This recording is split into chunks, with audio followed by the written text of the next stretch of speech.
이 시간 함께 2부 예배 드리고 있는 모든 성도님들께 하나님의 은혜와 평강을 빕니다.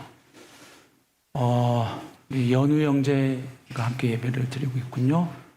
휴가예요? 외출이에요? 외출이요? 네, 군인 다 됐네요. 네, 아유, 늠름해요. 작은 교회 탐방을 쭉 하면서 큰 은혜를, 많은 은혜를 경험하고 있습니다. 가보니까 작은 교회별로 참 그 분위기와 색깔이 참 다양해요. 각양각색입니다. 그럼에도 불구하고 각 작은 교회마다 저마다의 그 하나님이 허락하시는 은혜가 있고 참 감동이 있고 복이 있구나 하는 것을 느끼고 있습니다. 우리 작은 교회 리더분들의 그 헌신과 수고 덕분에 교회 올해 새롭게 작은 교회로 전환을 했는데 비교적 빠른 시간에 잘 정착해 가고 있는 것을 보면서 감사하고 있습니다. 가보니까 참 출석률도 좋고 분위기도 좋더라고요. 맛있는 음식 함께하고 또 말씀을 중심으로 삶을 나누고 또 삶의 어려움들 서로 고백하고 함께 기도하고 그러면서 또 하나님께서 그 기도에 응답해 주시는 역사들을 또 조금씩 경험해 가는 것을 보면서 참 우리 리더분들의 헌신을 통해서 하나님께서 하나님의 일을 해가고 계시는구나. 또 그 모임에 참석하는 분들의 성도님들의 또 헌신과 참여를 통해 하나님이 일해 가시는구나. 이렇게 많이 생각해 보았습니다. 그런데 가만 보니까 그 리더분들이 또 다 각양각색이에요.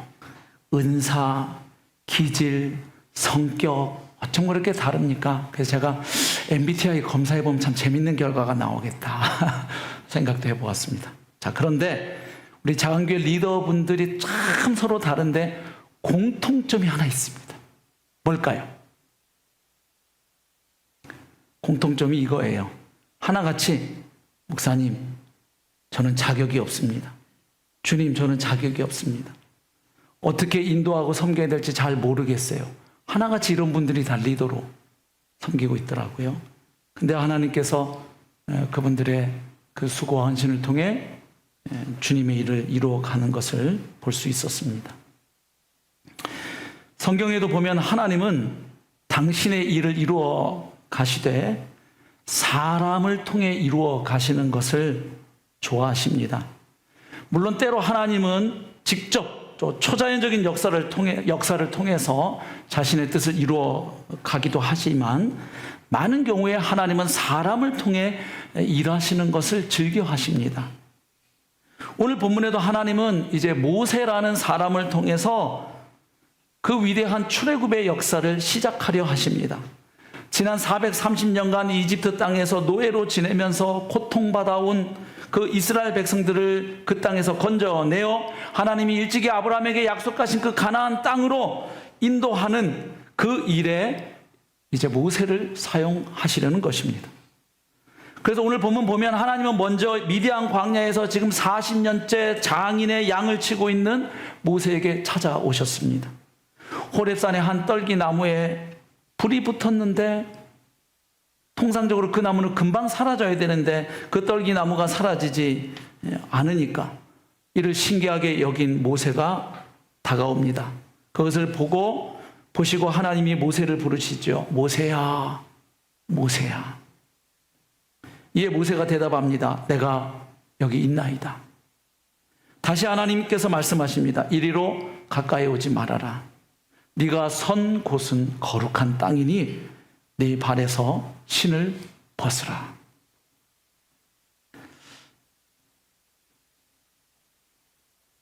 왜 모세가 선 곳이 거룩한 땅일까요?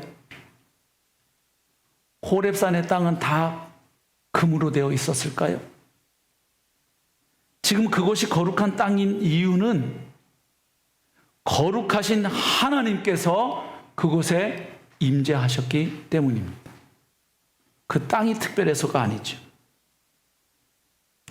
모세의 이름을 부르시고 신을 벗게 하신 하나님은 이제 모세에게 자신을 소개하십니다.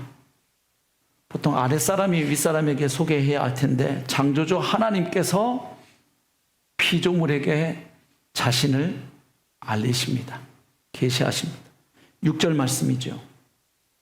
나는 내 조상의 하나님이니 아브라함의 하나님, 이삭의 하나님, 야곱의 하나님이니라. 그러자 모세가 하나님 배우기를 두려워해서 얼굴을 가립니다. 그렇죠. 실제로 하나님의 임재 앞에 선 인간이 보일 수 있는 반응이죠. 평소에 하나님에 대해서 이러쿵저러쿵 말도 하고 토론할 수 있지만 막상 그 거룩하신 하나님의 임재 앞에 딱 섰을 때 인간이 보일 수 있는 반응은 이 경외의 감정이죠. 그렇잖아요. 아이가 그림책에서 호랑이 본 거하고 만화 영화나 실사 영화에서 호랑이 본 거하고 동물원 가가지고 실제로 살아있는 호랑이 본 거 조금 느낌이 달라요. 그러나 깊은 산 속에서 진짜 호랑이하고 딱 맞닥뜨렸다가 살아나온 사람이 호랑이에 대해서 가지고 있는 느낌은 완전히 다른 것이죠. 같은 호랑이 이야기를 해도 다를 수밖에 없는 거예요. 하나님의 임재 앞에 모세가 선 것이죠. 하나님께서 모세에게 자신의 뜻과 계획을 말씀하십니다. 아까 6절에서는 하나님 자기를 소개했고 이제 7절과 8절에서는 하나님의 뜻, 하나님의 계획을 밝히십니다. 7절 여호와께서 이르시되 내가 애굽에 있는 내 백성의 고통을 분명히 보고 보시는 하나님, 그들이 그들의 감독자로 말미암아 부르짖음을 듣고 들으시는 하나님, 그 근심을 알고 아시는 하나님, 내가 내려가서 그들을 애굽인의 손에서 건져내고 건져내시는 하나님, 그들을 그 땅에서 인도하시는 하나님, 그리고 이런 족속들이 살고 있는 그 지방에 데려가려 하노라 인도에 가시는 하나님. 그러니까 하나님의 뜻과 계획 속에 하나님이 어떤 분이신지가 함께 드러나고 있지요. 하나님은 모세에게 지금 나타나신 하나님은 저 멀리 구말리 장천에서 팔짱 끼고 앉아 계시면서 그저 이 땅의 현실을 바라보시는 그런 신이 아니라는 거죠. 이 땅에 사는 자기 백성의 고통을 보시는 하나님, 그들의 부르짖는 소리를 들으시는 하나님, 그들의 형편과 처지를 아시는 하나님, 즉 이 땅의 현실을 아시고 반응하시는 하나님이신 거죠. 이 땅의 현실에 개입하시고 다스리시고 역사하시는 하나님이시죠.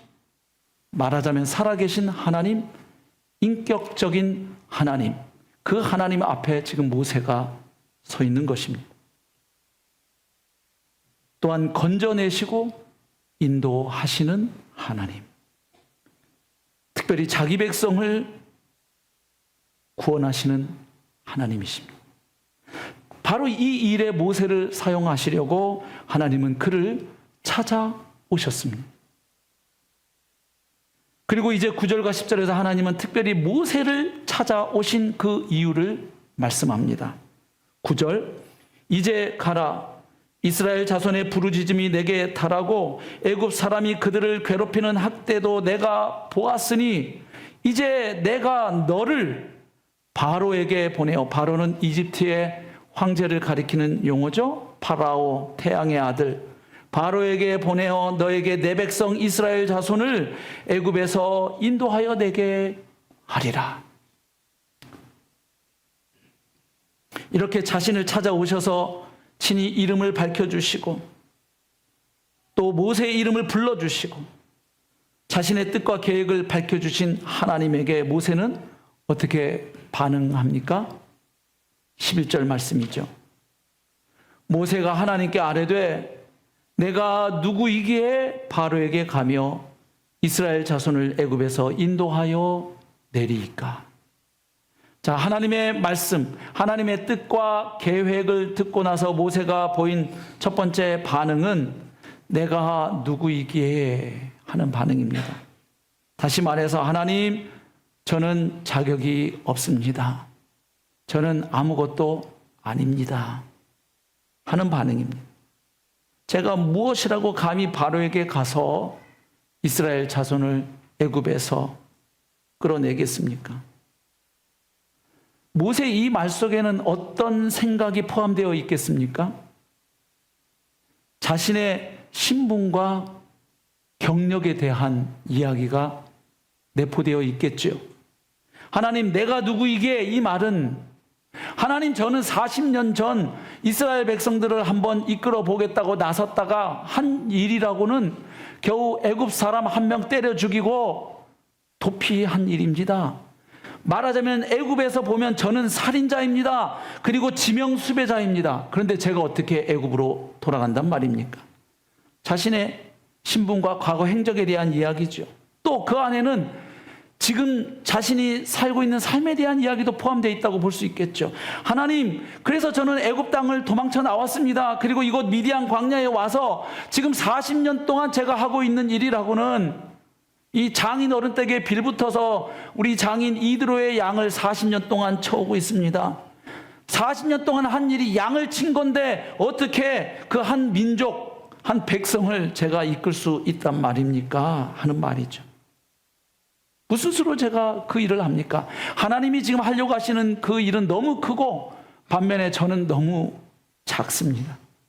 하나님, 번지수가 틀린 것 같아요. 그런데 여러분, 만약에 하나님께서 40년 전에 모세를 찾아오셔서 그를 부르셨다면 어떻게 반응했을까요? 아마 이렇게 반응했을 겁니다. 하나님, 역시 사람 보는 눈 있으시네요. 잘 오셨습니다. 그렇죠, 하나님. 제가 아니면 그 일 누가 하겠습니까? 하나님, 짱! 멋있으셔요. 사람 볼 줄 아시네. 이랬겠죠. 하지만 40년이 지난 지금 80세의 모세는 하나님의 그 부르심에 도저히 응할 수가 없는 겁니다. 왜요? 해야 할 일은 너무 큰데 자신은 너무 작다는 것을 알고 있기 때문입니다. 40년 전에 이집트 왕자의 신분으로 자신만만하게 자기 힘과 자기 능력으로 동족을 구하려고 했던 그것이 얼마나 무모하기 짝이 없는 만용이었는지를 그는 40년 동안 철저하게 깨달았거든요. 지난 40년간의 광야 생활, 광야 학교를 통해서 모세는 말하자면 자기 발견을 한 거예요. 자기를 객관적으로 인식할 수 있게 된 것이죠. 그래서 하나님께 지금 이렇게 반응하는 겁니다. 하나님, 아무래도 번지수가 틀린 것 같습니다. 다른 데 가서 알아보시지요. 자, 이에 대해서 하나님은 뭐라고 하십니까? 3장 12절입니다. 하나님이 이르시되 내가 반드시 너와 함께 있으리라. 아멘. 무슨 말씀입니까? 그래, 모세야, 네 말이 맞아. 네 힘으로 안 돼. 그래서 내가 너와 함께 할 거야. 그러니 너는 나 믿고 가면 돼. 하는 말씀이죠. 자, 그래서 이제 드디어 모세는 길을 떠나 출애굽의 역사에 쓰임 받았을까요? 여러분, 여기까지만 읽으면 우리가 이렇게 생각할 수 있어요. 40세 때 모세는 너무 자신만만하고 교만해서 하나님께 쓰임받을 수 없었다. 그런데 이제 80세 때 모세는 겸손해졌고 철도 들어서 하나님께 쓰임받았다. 그럴까요?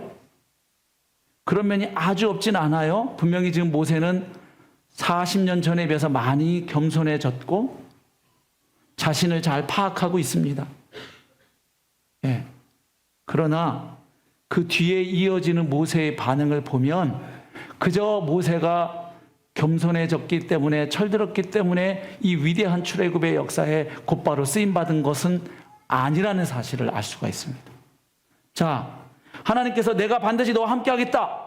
그렇군요, 하나님. 감사합니다. 간 게 아니죠. 모세가 두 번째 핑계를 댑니다. 그게 3장 13절 말씀입니다. 파워포인트 한번 보여주실래요? 모세의 두 번째 핑계.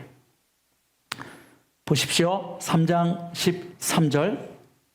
모세가 하나님께 아뢰되 내가 이스라엘 자손에게 가서 이르기를 너희의 조상의 하나님이 나를 너희에게 보내셨다 하면 그들이 내게 묻기를 그의 이름이 무엇이냐 하리니 내가 무엇이라고 그들에게 말하리이까. 좀 긴데 짧게 줄여보면 하나님, 저는 하나님을 잘 모릅니다 하는 말이죠. 제가 분명히 하나님 말씀만 듣고 이스라엘 백성에게 가가지고 하나님이란 분이 나를 보내서 왔습니다 말하면 틀림없이 그들은 저에게 물을 겁니다. 그래? 하나님이 누군데? 그러면 제가 설명을 해야 될 텐데 저는 사실 하나님에 대해서 아직 아는 게 조금밖에 없습니다. 그러니 그들에게 하나님을 충분히 설명할 수가 없습니다. 그러니 제가 어떻게 가겠습니까? 자, 모세의 두 번째 핑계에 대해서 하나님은 어떻게 대처하십니까? 두 가지 답을 주시죠. 먼저 3장 14절입니다. 하나님이 모세에게 이르시되 나는 스스로 있는 자이니라. 영어 성경에 보면 I am that I am. 그대로 번역하면 나는 곧 나다 하는 말이죠. 다른 그 무엇에 의존해서 설명할 수 없는 분이에요. 하나님은 자신을 설명할 때 자기 자신을 가지고 설명하시는 거예요. 우리 인생은 다 나를 설명하려면 무엇을 가지고 다른 어떤 존재를 통해서 설명합니다.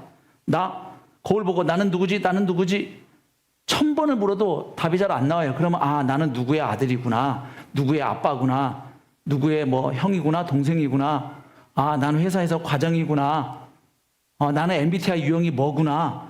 전부 뭐에 의존해서 나를 설명하고 이해합니다. 근데 하나님은 자신을 설명할 때 무엇에 의존해서 설명하지 않으세요. 나다. 하나님다운 소개죠. 왜요? 하나님은 자신 이외에 어떤 다른 대상에게 의존하지 아니하시고 스스로 존재하시는 하나님, 자존하신 하나님, 그래서 영원한 분이시기 때문이죠. 그러니까 그 무언가에 의존해서 자신을 설명하지 않으시는 거예요. 변함없이 계속해서 그렇게 존재하시는 하나님. 그래서 이 히브리어 예훼 하는 말은 나는 뭐뭐이다 라는 뜻도 되고 나는 뭐뭐가 될 것이다 라는 말도 되거든요. 그러면 이 말을 내가 반드시 너와 함께 있으리니 라는 말에 적용하면 이런 의미가 되는 거죠. 나는 지금도 너와 함께 하고 있고 앞으로도 함께 할 거야. 그러니까 결국 하나님은 과거에도 현재에도 미래에도 늘 그분으로 존재하시는 분이신 거죠. 예. 그리고 나서 하나님이 또 자신을 설명해 주시죠. 3장 15절에 하나님이 또 모세에게 이르시되 너는 이스라엘 자손에게 이같이 이르기를 너희 조상의 하나님 여호와 곧 아브라함의 하나님, 이삭의 하나님, 야곱의 하나님께서 나를 너희에게 보내셨다 하라 말씀하시죠. 무슨 말입니까? 나는 내가 선택한 사람들과 관계를 맺는 신이다. 그리고 특별히 너희 조상, 너희 이스라엘의 족장들과 언약을 맺은 하나님이고, 그리고 그 언약을 실제로 지키는 하나님이다. 너희 조상들과 언약을 맺었고, 그래서 이제 그 언약을 지켜서 이스라엘 백성을 가나안 땅으로 인도해 가려는 하나님이다. 즉 하나님은 인격적인 하나님, 사람들과 관계를 맺고 언약을 맺으시고 그 언약을 지키시는 하나님, 신실하신 하나님이심을 보여주시는 거예요. 특별히 창조주이심에도 불구하고 피조물인 우리 인생들에게 찾아오셔서 우리와 관계 맺기를 기뻐하시는 하나님이시라.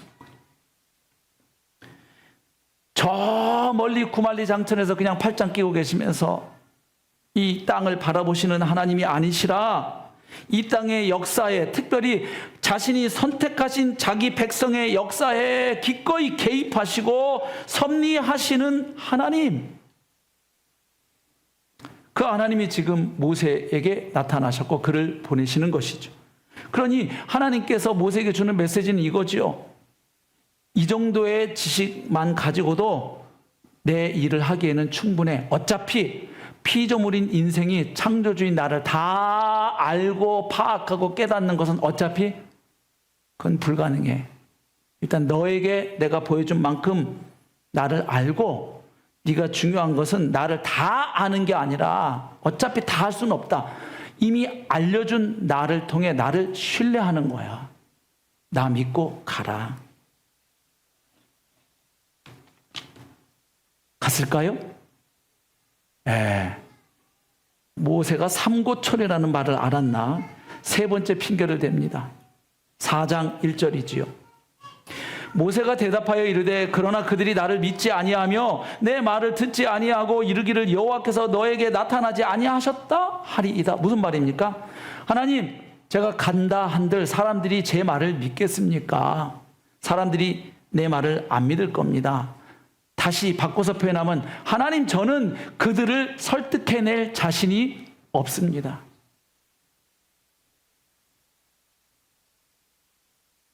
제가 가서 말한들 하나님이 저에게 나타나셨다는 이 사실, 그리고 하나님이 저를 보내셨다고 하는 이 사실을 제가 무슨 수로 그들 앞에서 증명을 할 수 있겠습니까? 그래서 그들이 저를 믿을 수 있게 할 수 있단 말입니까? 생각해 보십시오. 전에 한 번도 본 적 없는 80세 할아버지가 여러분의 회사에 갑자기 찾아오셔가지고 내가 오늘부터 이 회사 사장이야. 그러면 아이고 오셨습니까? 하시겠어요, 여러분? 자, 하나님께서 어떻게 답변하십니까? 4장 2절에서는 야, 모세야, 너 지금 손에 있는 거 그거 뭐니? 말씀하시죠. 지팡이가 있었죠. 지팡이입니다. 하나님 말씀하셔요. 그래? 그럼 그 지팡이 던져라. 던졌더니 뱀으로 바뀌었습니다. 다시 또 잡으니까 뱀이 지팡이로 돌아왔습니다. 4장 6절에서는 모세야, 네 손을 품에 한번 넣어봐라. 품에 넣고 뺐더니 손에 문둥병이 발했어요. 다시 또 넣었다 뺐더니 깨끗해졌어요. 4장 9절에 보면 그래도 안 믿거들랑 나일강 물을 떠다가 땅에 쏟아라. 그러면 피가 되리라. 이집트 사람들에게 나일강은 신성한 강입니다. 그들이 신성시 여기는 나일 강물을 하나님은 피로 바꾸시는 분이심을 모세를 통해 보여주시겠다는 거지요. 그럼 결국 세 번째 모세의 핑계에 대해서 하나님이 하시는 말씀은 이거죠. 야, 모세야, 너에게 있는 것, 보잘것 없어 보이지만 너에게 있는 것을 사용해서 나는 내 일을 행할 거야. 기적을 행할 거야. 그래서 사람들로 하여금 너의 말을 믿게 해줄게 하는 말씀이죠. 즉, 내가 너와 함께하는 표징을 통해서 사람들이 너를, 특별히 하나님이 너를 불렀고 너를 사용하신다는 것을 믿게 해줄게 하는 말씀이죠. 여러분, 하나님은 우리에게 있는 것을 통해 그분의 일하기를 기뻐하시는 분이세요. 우리에게 없는 것을 막 요구하시거나 탓하시는 분이 아니라는 겁니다. 하나님이 다윗을 통해서 골리앗 장수를 쓰러뜨릴 때 다윗이 가지고 있던 물맷돌을 통해서 그 일을 행하셨습니다. 예수님께서 5,000명을 먹이실 때 한 소년에게 있었던 떡 5개와 물고기 2마리를 통해서 그 일을 행하셨습니다. 하나님 말씀하시는 거예요. 모세, 네가 다닐 때 늘 짚고 다니는 그 지팡이, 그걸 통해서 내가 나의 일을 행할 것이다.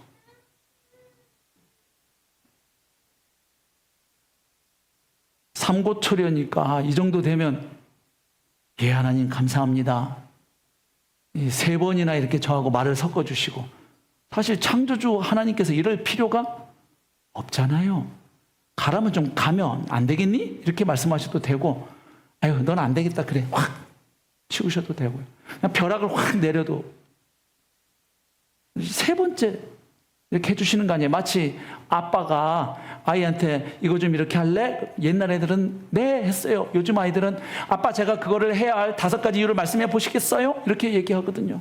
그럼 아빠가 막 설명하면 그래도 나는 싫은데? 이러면 또 그러면 그걸 이렇게 아빠가 힘이 없어서 그런 게 아니잖아요. 아이 눈높이에 맞춰서 아이가 좀 자발적으로 할 수 있도록 맞춰주고 있는 거지요. 모세가 네 번째 핑계를 댑니다. 그게 4장 10절이지요. 모세가 여호와께 아뢰되 오 주여 나는 본래 말을 잘하지 못하는 자니이다. 주께서 주의 종에게 명령하신 후에도 역시 그러하니 나는 입이 뻣뻣하고 혀가 둔한 자니이다. 모세는 다른 능력에 비해서 말은 조금 부족했던가 봅니다.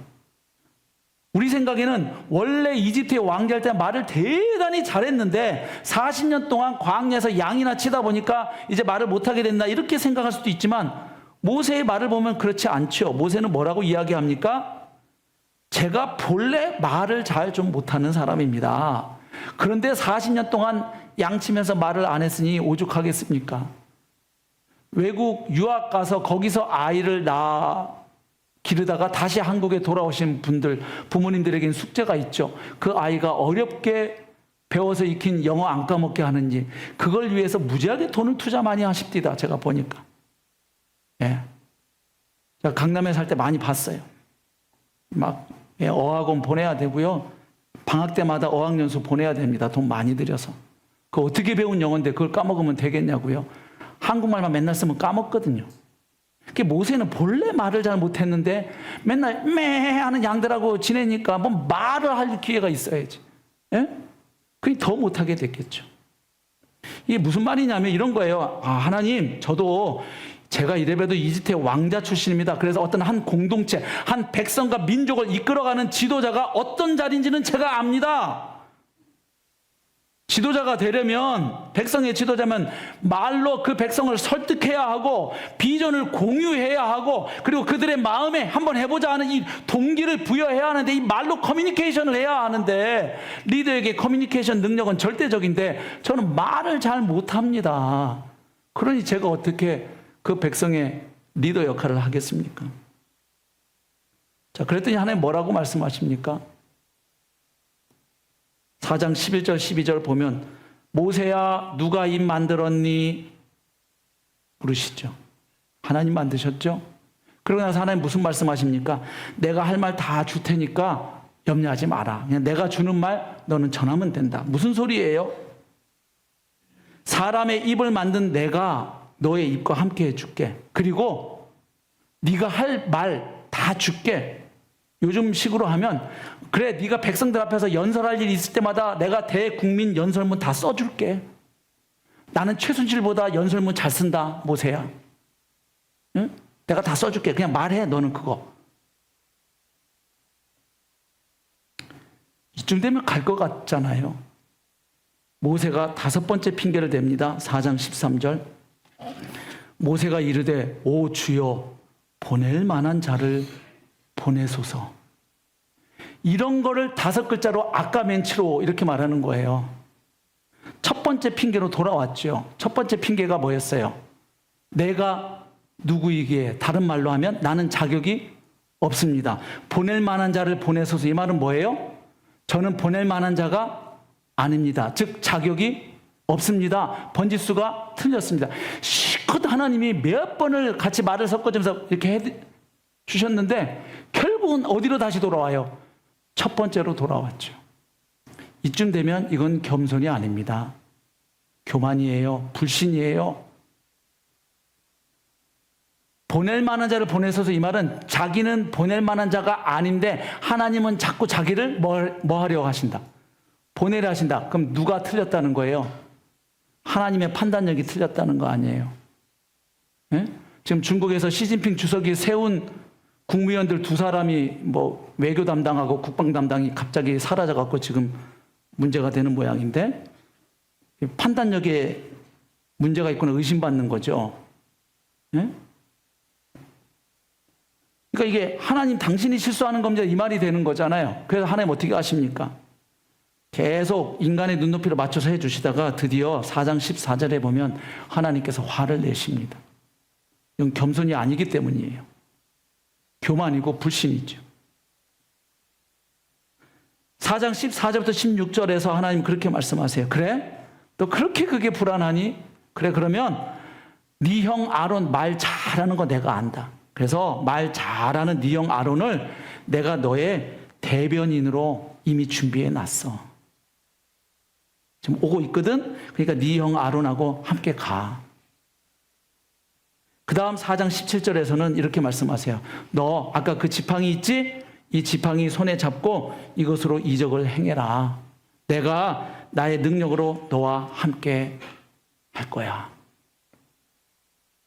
그러니까 내가 너를 도울 사람도 다 준비해 놨고 무엇보다 내가 나의 능력으로 너와 함께 할 거니까 너는 나 믿고 가면 된다. 이렇게 해서 모세가 장인어른에게 말씀하죠. 이만저만 제가 애굽에 가야 되겠습니까? 근데 벌써 하나님 다 기름칠해 놓으셨잖아요. 허락하지요. 아니 모서방 어디를 갈라 그래? 이럴 수도 있는데 모서방인가요? 새서방인가요? 예? 모세서방인가? 아무튼 가게 허락하죠. 벌써 하나님 역사하고 계시잖아요. 자, 그러면 지금 모세와 하나님 사이의 대화에서 계속 반복되고 있는 패턴이 무엇입니까? 모세의 핑계를 읽어보면 전부 그 내용상 주어가 나는입니다. 나는이에요. 즉, 첫 번째, 하나님, 나는 자격이 없습니다. 두 번째, 나는 하나님을 잘 모릅니다. 세 번째, 나는 사람들을 설득해낼 자신이 없습니다. 네 번째, 저는 말도 못합니다. 다섯 번째, 나는 아무리 생각해도 보낼 만한 자가 아닙니다. 전부 나는이에요. 그러면 모세의 핑계에 대한 하나님의 답변은 어땠습니까? 내가입니다. 아, 그래? 모세야, 내가 너와 함께 할게. 모세야, 내가 지존자이고 자존자임을 너는 알고 가면 돼. 그리고 언약의 하나님인 걸 그 정도 알고 가면 돼. 내가 누군지 알려줄게. 내가 너와 함께하는 표징을 내가 나타내 보여줄게.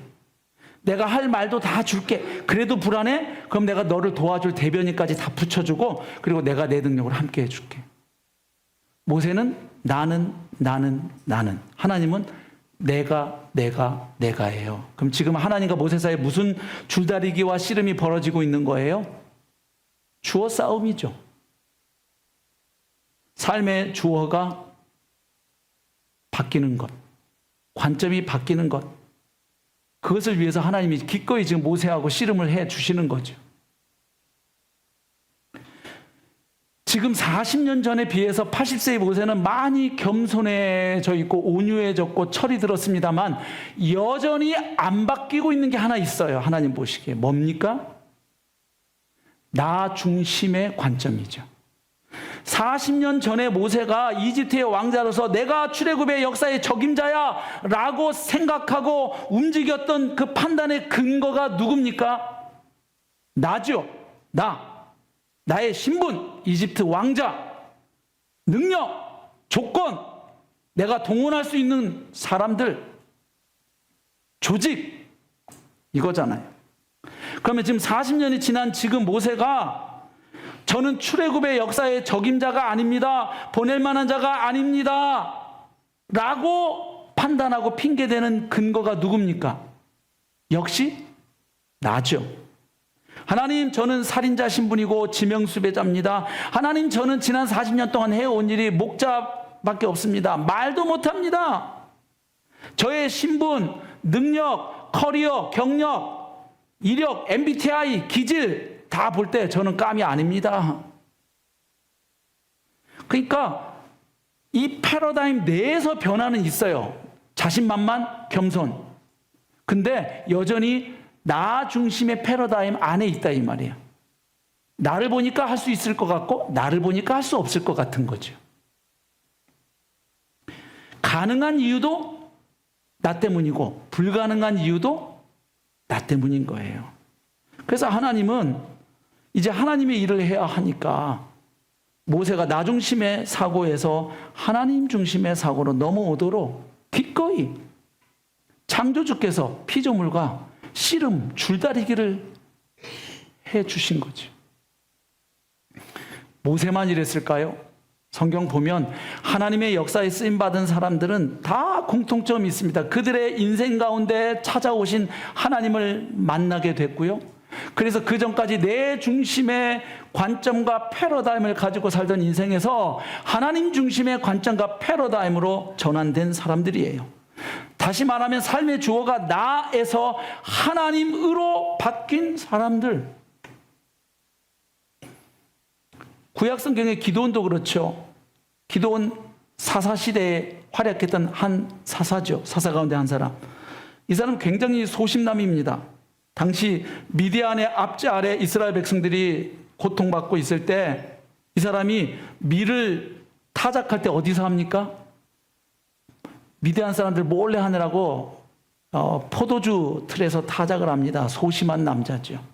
근데 막 하나님이 나타나셔서 큰 용사요, 막 하나님이 너와 함께 하시도다, 막 이러니까 무슨 용사는 용사 뭐 이러면서 이제 하다가 하나님이 이렇게 말씀하세요. 우리 사사기 6장 14절 보십시오. 여호와께서 그를 향하여 이르시되 너는 가서 이 너의 힘으로 이스라엘을 미디안의 손에서 구원하라. 내가 너를 보낸 것이 아니냐 하시니라.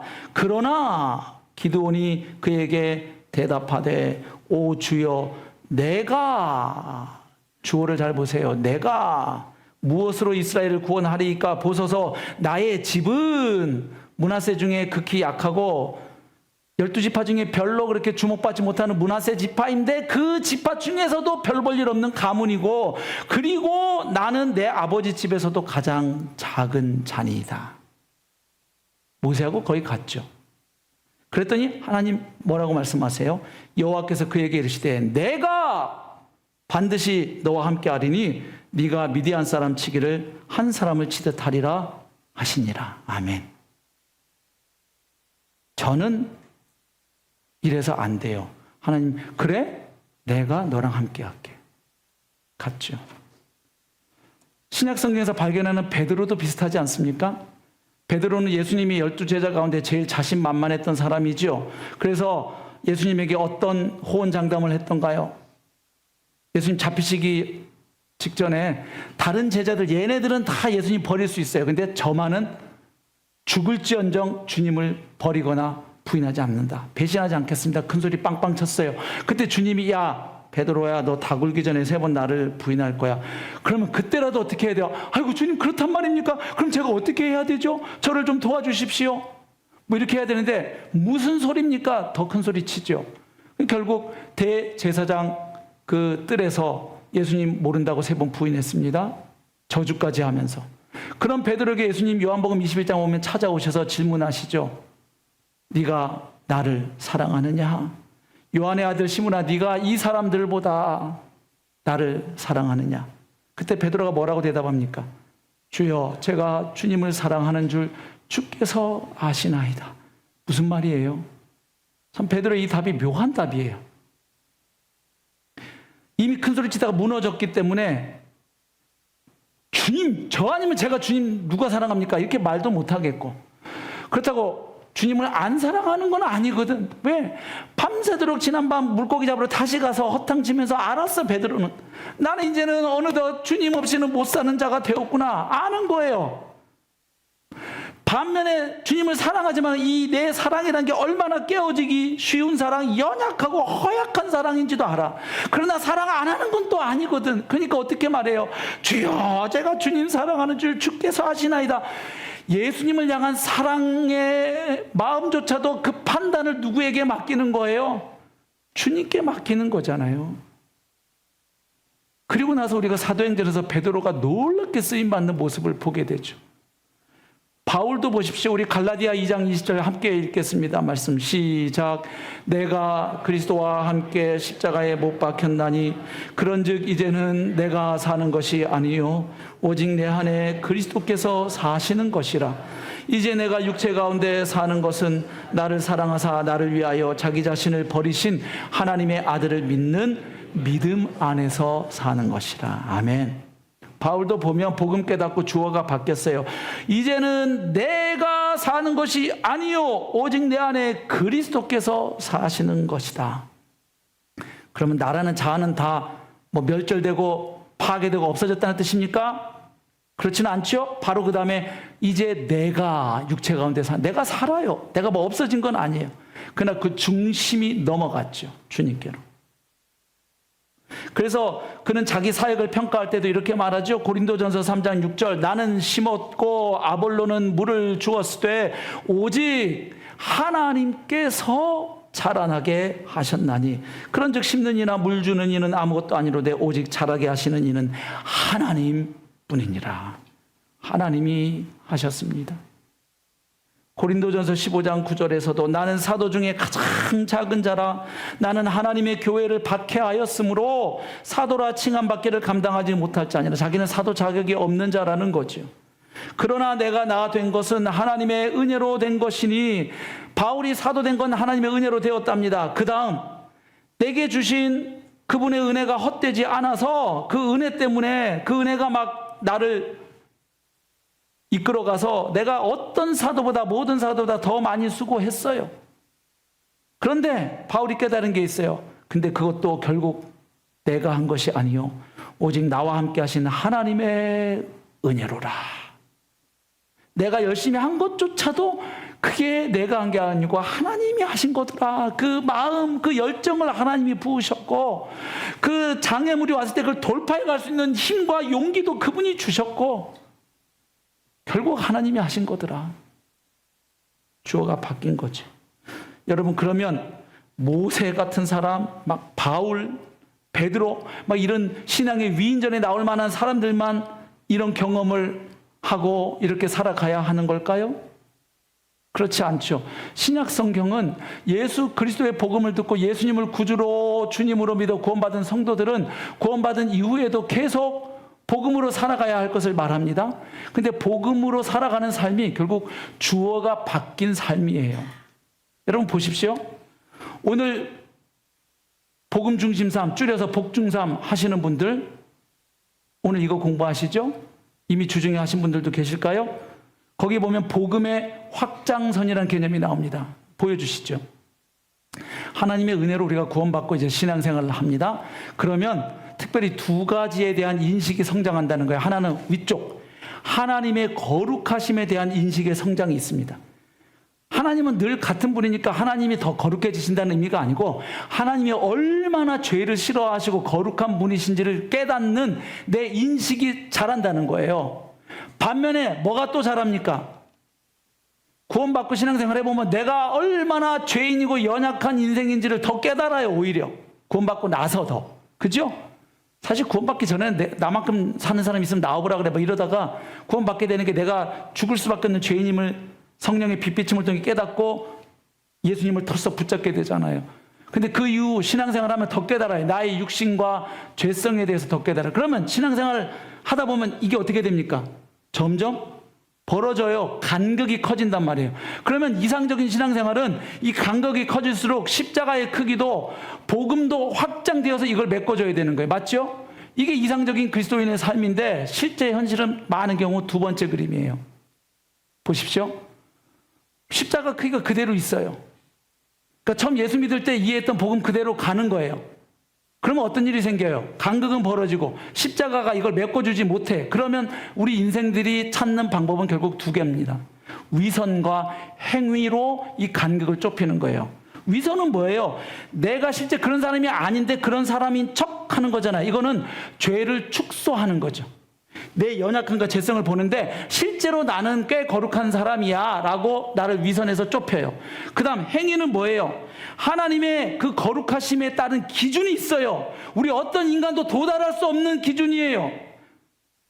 그런데 하나님의 기준을 내가 성취할 수 있는 정도로 낮추는 거죠. 나는 주일 성수하고 있고 11조도 하고 있고 작은 교회 모임도 하고 복음 공동체 성경 읽기도 하고 뭐 봉사도 해. 나 1년에 몇 번 밥도 해. 청소도 하고 내가 얼마나 1등 신자인데 이 정도면 하나님의 거룩하심을 충족하는 것으로 생각하는 게 행위를 통해서 이 간극을 좁히는 거예요. 그러니까 십자가를 통해서 이게 채워지지 않으니까 이거를 위선과 행위로 이거를 좁히려고 한단 말이에요. 그러니까 복음으로 구원받았지만 구원받은 이후의 삶은 복음 중심 삶이 아니라 율법주의나 반율법주의로 가기 쉬워요.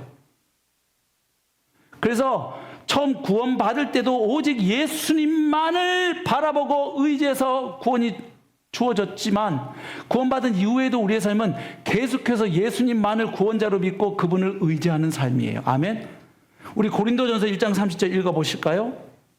보십시오. 고린도전서 1장 30절 보면 시작. 너희는 하나님으로부터 나서 그리스도 예수 안에 있고 예수는 하나님께로부터 나와서 우리에게 지혜와 의로움과 거룩함과 구원함이 되셨으니. 그러니까 예수님 믿고 구원받은 후에도 그 성화의 구원은 내가 뭐 해가지고 내가 이루어가는 게 아니에요. 구원을 이루어가라는 말이 여기까지는 은혜로 구원해 줬으니까 지금부터 네가 잘해서 갚아, 이거 아니에요. 그 복음 아니에요. 구원, 처음 친구의 구원도 은혜로 받은 거고, 그 다음 성화의 구원, 죄의 권세로부터 해방되는 것도 계속 누구를 바라보고 의지할 때, 그렇죠, 나의 구원자 되시는 예수 그리스도만을 철석같이 의존하고 그분을 신뢰할 때 실제적으로 죄의 권세로부터 해방되는 성화가 이루어지는 거예요. 예, 성령님을 그래서 보내주셨잖아요. 우리 힘으로 안 되니까. 그러니까 결국 구원받은 모든 성도의 삶은 삶의 주어가 바뀐 삶을 살기를 하나님은 기대하신다는 거예요. 무슨 엄청난 일을 하는 사람들만이 아니라, 그렇게 되면 우리 성도님들의 그 삶의 현장이 바로 주님이 일하시는 역사의 현장이 될 줄로 믿습니다. 예. 아까 작은 교회 말씀을 드렸는데요. 이 헌신한 분들 열심히 하고 참여하는 분들이 열심히 해줘가지고 작은 교회 모임이 생각보다 잘 되고 있어서 문제가 발생했어요. 너무 많아졌어요. 한 작은 교회는 24명이에요. 24명이 모여서 그 어떻게 삶을 나누고 어떻게 해요? 뭐 해야 될까요? 분가해야 돼요. 누가 필요해요? 리더로 헌신할 분들이 필요해요. 그런 마음이 요만큼 있었는데 몇 달 전에 3월, 4월 달에 그때 나는 내가 누구이기에 작은 교회를 섬긴단 말입니까? 이런 분들 오늘 말씀 잘 들으세요. 네, 주님이 그래 내가 한다고 이런 말씀 들려주시면 모세처럼 5번까지 끌지 마십시오. 또 다음 세대 교사가 없다는 얘기가 자꾸 들려와. 그래서 왜 이렇게 헌신들을 안 하는 거야 이러고 있는데 어느 날 주님이 내가 너랑 함께 할게 이러실 수 있어요.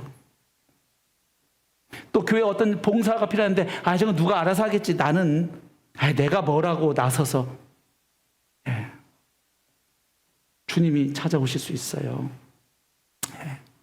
우리 사랑하는 모든 성도님들 복음을 더욱 살아내실 뿐만 아니라 내가 아니라 주님이 하시는 것을 믿고, 하나님이 우리를 쓰시되 내가 잘나서 쓰시는 것도 아니고 그렇다고 내가 못나서 쓰시는 것도 아니고 오직 그분만을 철저하게 바라보고 의존하는 자를 하나님이 기꺼이 쓰시고, 그래서 그를 통해 하나님이 일을 이루어 가신다는 사실을 믿고 하나님과 동행하는, 그래서 하나님께 쓰임받는 기쁨이 삶의 현장에 더욱 풍성해지시기를 축복합니다. 사랑하는 모든 성도님들이 걸어가는 그 삶의 길이 주님의 역사가 되기를 축복합니다.